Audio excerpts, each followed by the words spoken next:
You're listening to the Heart of Giving podcast with Art Taylor, powered by bbbgive.org. Here we explore the motivations that form the basis of giving and service.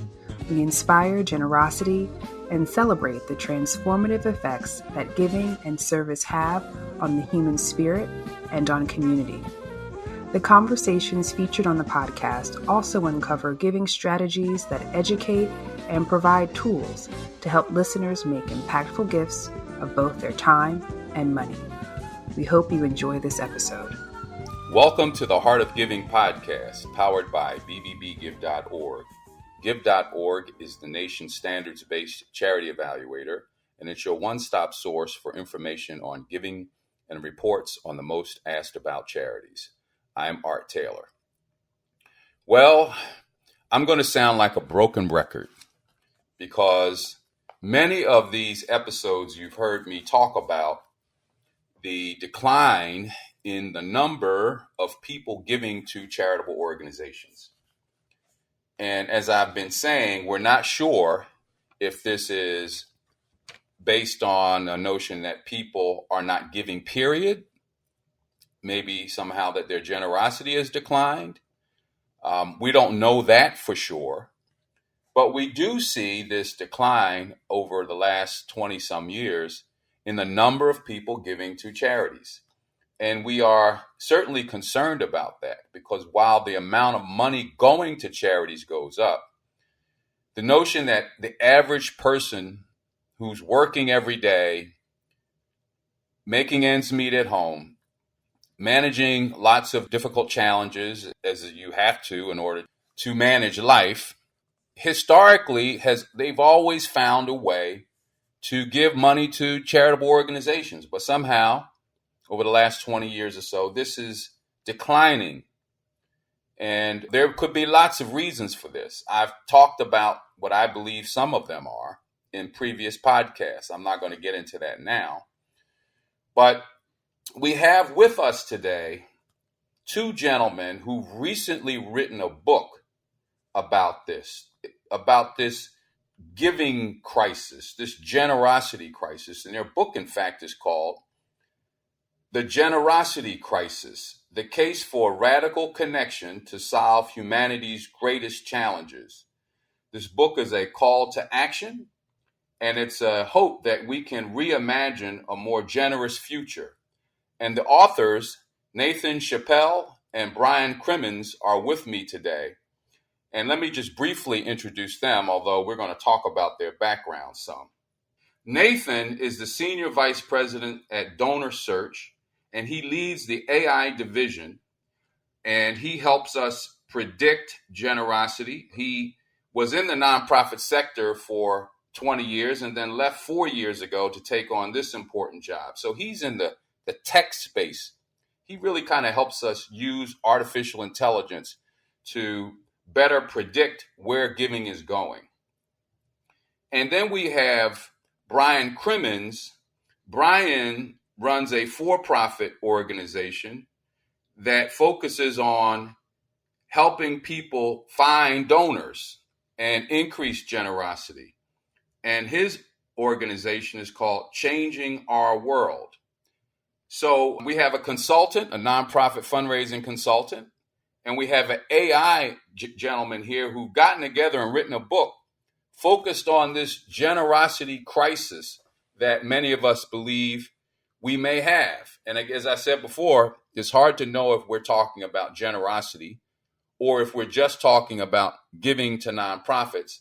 But I think we can all agree it's a concern when institutions like nonprofits are not getting the resources that they need from everyday people.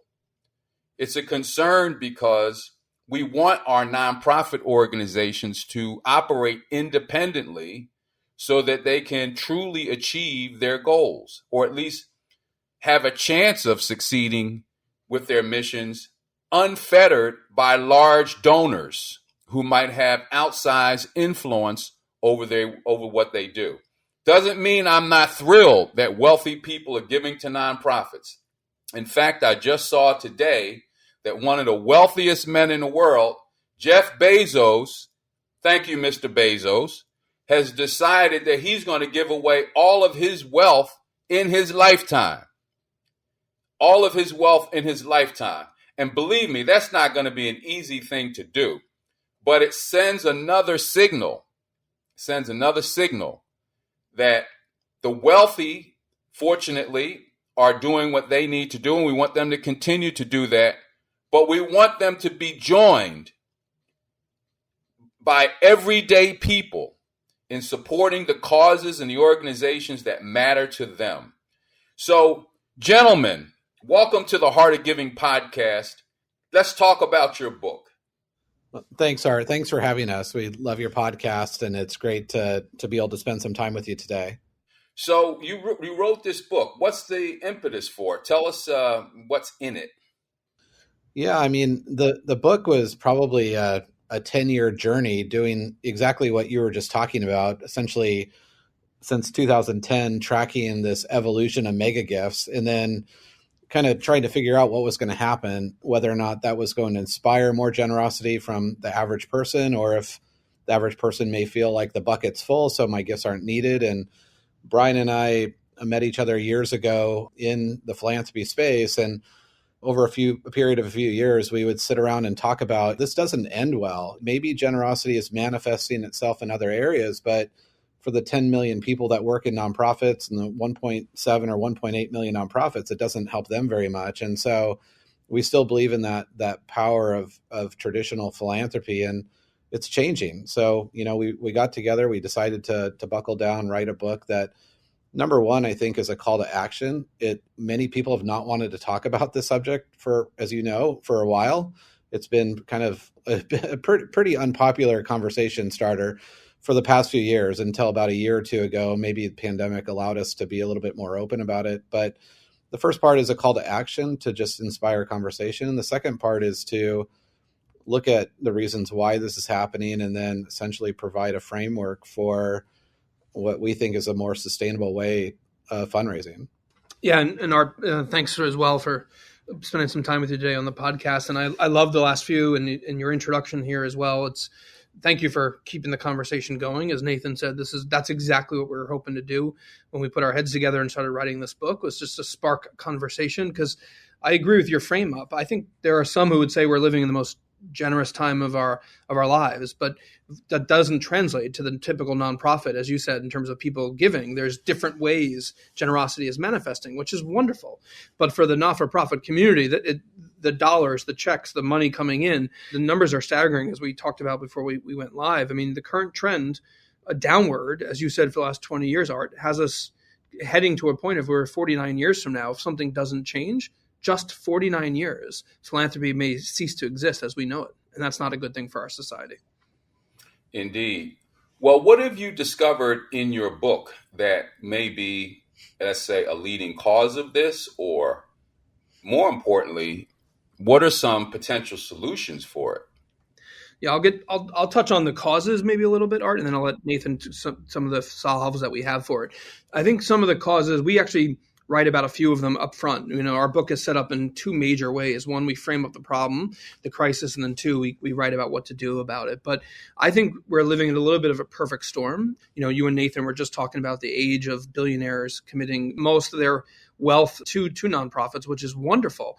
But we write about whether or not that has had a crowding out effect. Does the average donor feel like, what does my $100 mean when someone's giving $400, $500 million? That's number one. Number two, that you can't help but write a book like this and see the disassociation of religion, people disassociating with faith groups of all types. It's going down on the same line, trajectory downward that giving is. And I for one, am worried about that because of the traditional nature of those in faith-based communities being taught to give, being taught to tithe. And if that's not in people's lives, I'm not here to say whether it should or shouldn't be, but if it's not, what's going to replace that? What is the next generation and the one behind that? How will they learn about giving? And then I think we write a fair amount in the book as well about the role of corporates and brands who have, in some regard, taken the playbook away from nonprofits about being values-oriented, mission-oriented. And you can buy certain products nowadays and probably get the same visceral reaction that you would giving to a nonprofit. And again, there's nothing inherently bad about that unless you're trying to balance a budget of a nonprofit. So as I said, there's a bit of a perfect storm of ideas and factors that we think are leading to this, but I'll let Nathan chime in about what we see as a possible way out. I'll only add to that too is we spend a fair amount of time talking about internal reasons because nonprofits aren't only the victim in this as well. I spent 20 years in the nonprofit sector, and our goals every year were revenue. And almost like when I grew up in the business world of all about shareholder value at any cost, hitting an annual fundraising goal at any cost is not good for donors. And so when you have focus on revenue over relationships, bad things happen over time. And I think that we've treated donors like ATMs, unfortunately, for too long. And I think that that is also part of that decline. So it's not to say that it's only external reasons, but there are major societal shifts that have been going on, essentially, if you read Putnam's book, Bowling Alone, since World War II. Less people are essentially engaged in things. Nathan, say more about the ATM thing. I mean, I think there's some aspects of that kind of resonate with me. And, we try to help deal with that at the BBB Wise Giving Alliance. Mm-hmm. We try to make sure that charities and their appeals are respectful of donor wishes and donor needs. And yet we know that when when they see something that works, they just double down on it, so Right. if the matter is simply send out more letters when people don't want more letters, they're going to keep doing it because people are responding to the letters. So what do you mean when you say charities may in fact be doing things that are harmful or Sure. that donors don't respect to destroy that relationship? Yeah, our industry, has been fairly unsophisticated in the sense of really understanding motivation. We look at revenue, we look at when's the last time someone made a gift, how long has it been since they made that gift, and is it time to ask them again? And we tell this story in the book. It's one of the hardest things I've ever had to hear working in nonprofit was from an amazing donor who was extremely generous, who said, he loved our organization, but he came to me and said, "Why is it the only time I hear from you is when you need more money?" And man, that just is like a dagger in the heart. And so too often that's the story, right? From donors, we talk about fundraising, especially major gift fundraising, but even in direct response, we talk about partnership. And we talk about like, we can't do this alone. We're in it together. We're arm in arm. But then we get the gift and then we forget all about that until the clock ticks and 12 months later goes by and you're like, hey, we need your partnership and we need to walk arm in arm again. And that's a vicious cycle. That's what many people who don't give, that's their fear of why they don't give, because they feel like it's not authentic or it's not really needed. And so they're suspicious of that. And so nonprofits have this very unique ability to do those things if they're willing to really double down on their effort around stewardship and accountability and authenticity and transparency. And those are things that I think our industry, the nonprofit industry, is unfortunately traded in this idea of removing friction and scaling generosity at any means. We've given up some of those opportunities to actually connect with people one-on-one. Well, I'm not going to make an excuse because I think a lot of what you're saying is certainly true. But, nonprofits are strapped.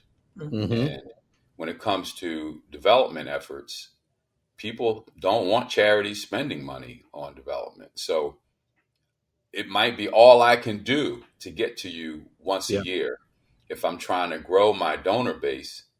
And I make a lot of assumptions, perhaps, that if you gave to me once, that you're in and you really don't need that nurturing. And even if I wanted to nurture you, even if I wanted to really develop that relationship, it's not easy because I don't have the resources and the time to just devote to every single donor, maybe in the way that they need in order to be nurtured. So, Yeah. I certainly can hear, many nonprofits saying that. In fact, some nonprofits are so strapped that they don't even have a development person. They're running around with the executive director. Or more importantly, what I'm hearing today is that there's a shortage of development professionals. Yeah. People who go out and raise money are in short supply, and we're trying to convert people from other fields like sales into becoming development officers because they know what it's like to build relationships with people. Yeah. But again, most of that's going to be focused on relatively large donors and organizations that do. And I don't have the data on this. You guys will have more data than me. But if you look at where the money's coming in right now from larger donors and where it's not coming in from smaller donors, you would get this idea that development offices are spending more of their time and energies and resources bringing in major gifts. They're not nurturing those smaller gifts. So, and it makes sense, right? I mean, if you're leading a development effort in an organization and all of the money is with wealthier people, that's where you're going to spend your time and energy to get the money. So the incentives are not there internally for going after smaller everyday donors. And somehow we've got to find ways to change the incentives or to give organizations the resources they need to make giving more democratic when it comes to charity. I don't know what I'm writing my own book. Let me let you guys talk. Well, you definitely hit on something. I mean, having started out at a Boys and Girls Club 20 plus years ago, I knew the grind and how hard that was. Starting out by myself, I had people to pay and I was the last one to get paid. So it was a hustle, and it's such noble work. I throughout my career, I feel like the way that nonprofits are measured in terms of the cost per dollar raised is really has some really significant downsides to it, right? Because it doesn't encourage innovation, at the least of which organizations have a really hard time if you're always just trying to manage under this budget. And that's a much bigger we talk about this in the book quite a bit. I mean, this needs to go to the board, the CEO and the board level, because the metric of success needs to change, right? It should be about relationships that are going to stay with you over periods of time, retention versus just a number, just to hit this number and to have your operational costs at a minimum.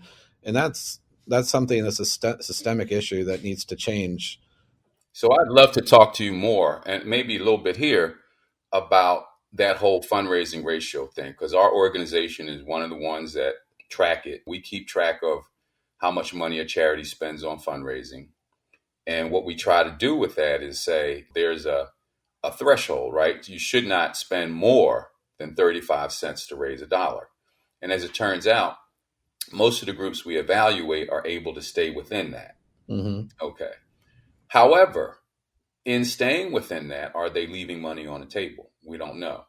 Also, in staying with that, are they making choices to support certain types of fundraising over other types of fundraising? And maybe they are. So I guess my question to you is, if we were to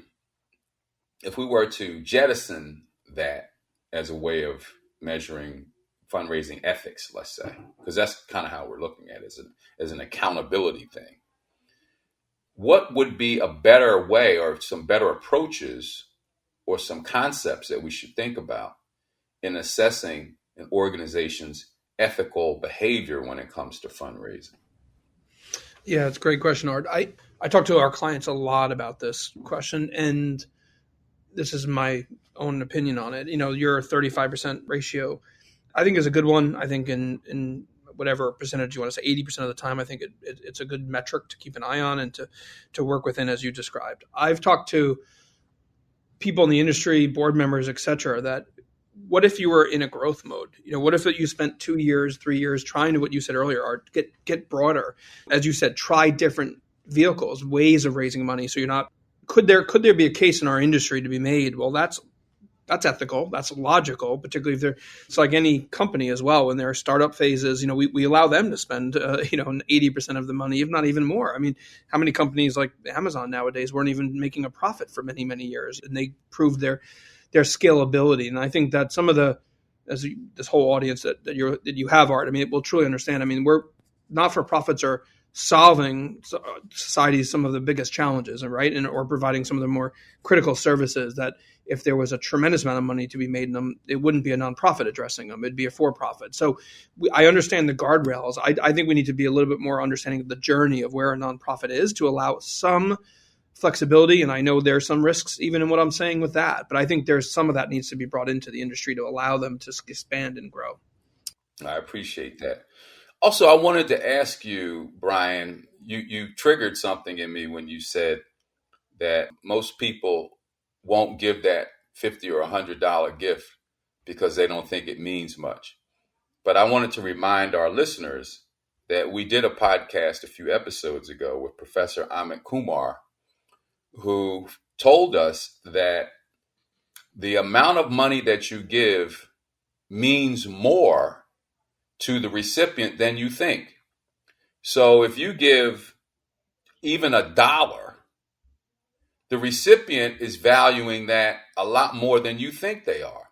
You might think that that dollar only means a 1 in terms of satisfaction to that recipient, but it actually means a 10 or a 7 to the recipient. The recipient is not only considering the value of the dollar itself, but they're also factoring in the warmth that comes from the fact that someone gave it. And what's really interesting is that when people receive those kinds of gifts, they're far more likely to give and support others. So I took that to mean that if everybody just took $1 out of their pocket and gave it randomly to someone or some institution, we could solve a lot of America's problems because we would immediately create a more generous, a more compassionate world. Wouldn't that be wonderful? Mm-hmm. Just $1, just handing $1 over to some random person will make them more generous, and they'll be giving to others and they'll make that person more generous. So we pass it forward, so to speak, right? So I wanted, Nathan, you to maybe follow up on that thought a little bit. And did you come across anything similar in your book? I mean, it's such a great segue to really probably 2/3 of our book is really around this idea of connection. And we had to come up with a new way of talking about connection because that term is so overused. Affiliation or association or just, they don't mean anything, even just regular connection. So we came up with the term radical connection just to like mean something different. In that study that you're referring to, I remember reading it when it came out and I was just blown away because I'm like, if everyone knew this, you would want to give so much more, right? If you knew that multiple was like 5 times or 10 times that whatever, that lunch you're going to buy for someone, generosity is better caught than taught. And this idea that giving to a charity is only one way, it's kind of this like formal, manifestation of generosity, but it has to start somewhere. It has to start with a spirit of generosity. And so we spend 2/3 of our book really unwinding more modern transactional philanthropy, just give us money and we probably don't tell you how we spent it, to this idea of radical connection where we actually provide a framework in the book for what that means. And without going through this whole laundry list, it means instead of you knowing me or me knowing you, I know you and you know me. And we come across this idea in the book that your ability to connect in a deep way with an organization or people around you is probably your most precious commodity. You don't have unlimited empathy to give to every person in the world. But if we're more conscious about who we're connecting with and we think about which organizations have values that are aligned with my own personal values, then I can go deeper with that organization.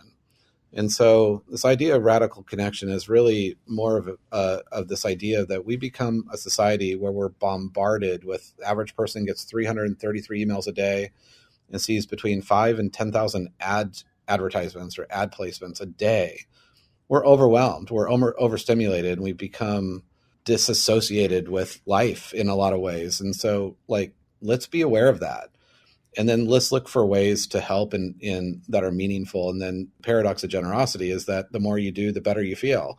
So do more and you are going to feel better and it will spread to those that you pay it forward to. And Art, the only thing I'll add is that your October 11th podcast that triggered this whole this part of the conversation should be required listening for everybody in our sector. I mean it. I got a chance to listen to it last night, and what is in there to what you just both talked about, if, as Nathan said, you both did, if more people knew it, but I think it's also really important for development directors to think about reframing the why, and they're asking from what that podcast covered. It should, I hope it has 5 million views in about 2 weeks, because it needs to be heard. It's really good. Well, thank you. And I'll pass that on to Professor Kumar also. So the other side of this for me is, are people not understanding what it means to give to an organization? So I see and I love individual action, right? I love the fact that if I see somebody hungry, my wife, no matter where we are, if she sees somebody on the streets, she'll take a few dollars out of her pocket and she'll give it to them. No questions asked, And, to some extent that runs a little counter to my work, which is to, think a little bit before you give. But hey, that's how she is. And I'm not going to try to get in the way of that. And, hell, I've done it myself. I see something and I make a judgment and I throw the Wise Giving Alliance standards out the window and I just say, I want to help that person. So individual action is good. It's not only good from the standpoint of giving money, but giving time. People we see are activists. People see things and they want to shed light on it to try to bring change about. But frankly, those kinds of actions are helping those individuals for a time. But we need institutions, once we brought attention to the problems, to actually come up with broader solutions that will take care of many, many more people, right? So activists are important. Taking action is important, but we need institutions to go from now we're aware of the problem, now we know what the solution is, to actually implementing those solutions over a broad scale of people and over a long period of time to really see change come about. I think that's the risk we run when we say there's no need to support a nonprofit. We can just do our individual thing, which is fine. But I think we got to think of it in both. My futurist friend, Bob Johansson, reminds me that we live in an and world. We can do this and that. We don't have to just do one thing. Mm-hmm. And maybe we need to be thinking a little bit more about the organizations that are doing this great work. Many times they don't succeed at it. Okay, we understand. I mean, you may not like it as a donor when your organization doesn't succeed, but they're doing difficult work and they're trying things that maybe others haven't tried before. And that's what you want, because we know what's going on today isn't working to the extent that it could. So we want these organizations to be exploratory, to be innovative, to try things, to take risks. And that's what your dollars allow them to do, because ultimately, beyond solving problems, these organizations, I believe, are here to give us all hope that someday we can make the world better. We can achieve the objectives of an organization, or we can meet the needs of a particular cause. Hope is what we all need, I think, in life. It certainly drives me. Without hope, there's nothing. Yeah. So, and Art, I think it's chapter 2, but Nathan can correct me. We actually write, I think, piggybacking on your comments there, an entire chapter that is, I fully admit, is a little bit of a dramatization, but of what would happen if nonprofits started shutting their doors, right? And the things we take for granted, the role that they play in society. And so we hit that, the importance of these organizations, as you just said. You said it very, very well. One of the things we point out in the book, though, is that in addition to that, the end comment, I really like what you said, because I'm going to come back to that, because the Edelman Trust Barometer, which is a report that comes out every year, has now put corporations, not the report, people comment, corporations above government and above nonprofits as the most ethical, trusted, and looked to solve our problems. And so they've taken, as we call it in the book, the moral high ground away in some regard from nonprofits. And I think other conversations that we hope get sparked by our book is the love of the role of nonprofits, and for all the reasons you said. And I want to go back to your friend. there's no reason why we can't have an end. You should be buying from companies who are good citizens, and you should be giving to them. It's not an either or. Right. Absolutely. We can do it all. And, our data, the donor trust reports that we put out indicate that people are certainly trusting nonprofits. And in the last year, in fact, the trust has gone up a little bit, which is nice to see. But it's not where it was probably 30 years ago, and we need to figure out how to continue to grow trust, because that's also one of the issues. And to that, I say, we look at institutions as though they're these perfect organizations, both charities, nonprofits, and businesses as well, government. But they used to have problems. We just didn't see it. And so we could feel that they were more trusting, right? More trustworthy.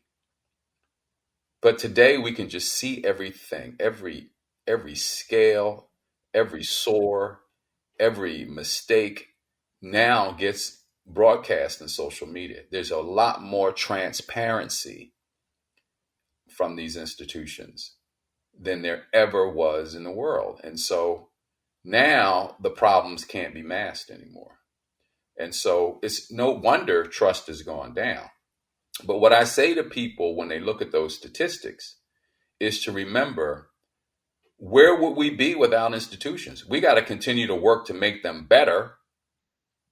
Let's continue to work to make them better. Let's continue to call them out when things aren't the way they should be. But let's not be naive in thinking that somehow they're worse today than they were years ago. I don't think that's the case. I think that we see more, and seeing is good, because that means now we can take action. So don't stop supporting an organization, at least forever. Give it a chance to fix whatever is going wrong in it. And once they fix it, get back in the game. And that's also what we're seeing in our donor trust reports. People will say when an organization falls down, particularly in an area like DEIA, they'll get back in the game, but they want you to fix the problem. You got to fix it. If you fix it, we'll come back. But, let us know. We'll fix it. When you fixed it, we'll come back. But we don't want to hear from you if you're still dealing with people the way you have. So that's good. I just want to get people thinking that way. Let's think about the importance of institutions, and let's give them a chance to fix the problems when they come up. And let's realize that no institution is going to be perfect. No institution is going to be perfect. All right. So listen, I wanted to ask, because I know we're getting to the end of this, but I'm so fascinated by the fact that you're part of an organization, Nathan, that is into AI and helping people predict things like, what do you actually do? How does that work? I mean, there's a little techie in me too. I don't know tech, but I love the futuristic kinds of things. So people know me as a part-time futurist. So what are you doing with AI that kind of helps us better understand generosity? I mean, it came out of when I was working in nonprofit and fairly large scale fundraising at that point, around 175 million a year. And just like this vicious cycle of rinse and repeat. Throughout my career, we bought a lot of different models, and it's like throwing spaghetti on the wall and like predicting people using very few data points. I realized it was not sustainable. Like we were only looking essentially at converting rich people to make gifts. Most of them are rich white men because that data is so extremely biased. And out of just sheer frustration, I decided in 2017 to learn everything I could about machine learning and deep learning, which is still very expensive at the time, and the cost has come down a lot. But since that point, ended up filing a few patents on predicting gratitude and machine learning. And really at the end of the day, what we're doing is what every for-profit has been doing for a while. The largest companies in the world are all trying to identify what are the things that you like, that you want to hear more of in real time. And in a lot of ways, it's reduced a tremendous amount of bias, because now instead of looking at a person just by their wealth or some demographic data, we're able to use 1,000 data points and find correlations between, this person bought children's apparel and 1,000 other data points. Therefore, they're more likely to make a gift to this children's hospital. So we're really using the same technology that Google and Microsoft and Amazon use every day to quantify the connection between a person and an organization. So the part that we no longer see people as donors or prospects, we see them as essentially an N of one. You're a person that has a varying degree of affinity toward an organization, and that affinity changes every day. And it will either increase or decrease by the messages and the outreach that organization has. And being able to essentially assess that connection over time it's really incredible. I mean, this is dark times in terms of the percentage of people that give, but it's the golden era of this idea of giving sciences where we know more about the motivations of generosity than we've ever known before. Fantastic. All right, so let me turn to you, Brian, to close us out. And what I want to know is, what does the book have to say about a call to action? What should we be doing? Yeah, thanks. As we talked about earlier, I mean, the framework that we talk about to what we've termed radical connection is, I think, now needed more than ever. Another terminology we talk about in the book is this competition for connection, as Nathan alluded earlier. So everybody in our lives, our friends, family, companies, everyone around us is competing for that small amount of time. And I think the call to action in the book is on a practical level for not-for-profit leaders, development folks, board members, a reframing of potentially how to begin to think about their engagement and their outreach strategies, whether they're a small nonprofit, medium, or large. We think it's absolutely scalable. But that's to the nonprofit community. As Nathan and I have been talking to a lot of people about the book over the last few weeks, and hopefully even more so going forward, what I'm finding is just on a personal level, I was at an event on Saturday night for a friend of mine and ended up talking to two people about the book, and just this, where you started, Art, this idea of people just being re-inspired on generosity, on giving to nonprofits in that role. And I think if how to do it from a practical standpoint is what's in the book from a development standpoint, the very notion that only 49% of us are doing it right now is the second biggest thing to come out of this call to action for this book, to re-inspire a whole new generation of giving. You know, Nathan and I talked about in very early days of the book, wouldn't be great to have the book end with an idea of like how to re-inspire our whole country to back what made us unique for so long. And quite frankly, that chapter is not written yet. So because we couldn't come up with any ideas. And so this is really an important question you're asking, because I would love yourself, your listeners, to really to look in the mirror, each of us individually, and think about how can we as individuals, organizations, et cetera, re-inspire a more generous future. And I think if we do, from the personal benefits that you talked about, Art, to the benefits that the nonprofits will be able to, break through on diseases and continue to educate people, I think we'll have my 4 kids will have a much brighter future than we have now. And I think that all starts with generosity. Yeah. Well, I want to thank you both for joining the show and congratulate you on your book, The Generosity Crisis, The Case for Radical Connection to Solve Humanity's Greatest Challenges. And I'm with Nathan Chappell and Brian Crimmins, who over the last 4 or 5 years got together and pumped this book out, and it's now available. So I would encourage all of our listeners to consider this. Maybe it'd be a great holiday gift for you and some of your friends. Also, just thank them again for joining the show. And believe me, I'll reach out to you. Let's plan to get together, because I'm always full of ideas about how to do things. So awesome. Let's plan to talk and stay in touch and see what we can do together as well. To all of our listeners, I want to thank you for tuning in. You can find us on all major podcast platforms, and there are about 110 additional episodes of the Heart of Giving podcast. And I know that some of them will lift you and inspire you to give also. So thanks for listening, and we'll see you back here next week. You've just listened to the Heart of Giving podcast with Art Taylor. Be sure to tune in next time for a brand new episode. To listen to our other interviews, visit heartgiving.podbean.com. That's heartgiving.podbean.com. Subscribe to our show on major podcast platforms. The thoughts and opinions expressed on this podcast are the views and opinions of the guests, not those of the BBB Giving Alliance or program affiliates. This podcast is for information and educational purposes only and is copyrighted with all rights reserved. This podcast is protected by Podbean's terms of service.